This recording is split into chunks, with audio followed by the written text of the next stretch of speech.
CBS part 1 পরীক্ষা দেওয়ার সময় যখন প্রশ্ন দেখি তখন আমার কাছে মনে হয়েছে সিনাপসের মক টেস্টগুলো অনেক হেল্পফুল হয়েছে।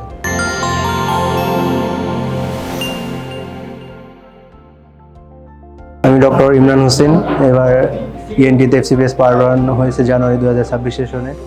তো ধন্যবাদ সিনাপসকে এমন সুন্দর একটা আয়োজন করার জন্য, সিবিএস এক্সামিনীদের জন্য। আমি সিনাপসের মক টেস্ট ব্যাচে ভর্তি হয়েছিলাম। তো আমার সিবিএস পার্ট 1 যখন দিই তখন মনে হয় সিনাপসের যে মক টেস্টগুলো হয়েছে এগুলো অনেক ইম্পর্টেন্ট ছিল। এবং আমি সিবিএস পার্ট 1 পরীক্ষা দেওয়ার সময় যখন প্রশ্ন দেখি তখন আমার কাছে মনে হয়েছে সিনাপসের মক টেস্টগুলো অনেক হেল্পফুল হয়েছে এবং অনেক ইম্পর্টেন্ট ছিল আমার পড়াশোনার জন্য। সো সবাইকে বলবো সিনাপস সিবিএস বা আদার্স রেসিডেন্সি পোস্ট গ্রাজুয়েশন পরীক্ষার জন্য একটি অনবদ্য একটি কোচিং সেন্টার। সবাই আশা করি সিনাপসের সাথে সহযোগিতা করবেন এবং এই জানিয়ে আমার বক্তব্য শেষ করছি। ধন্যবাদ।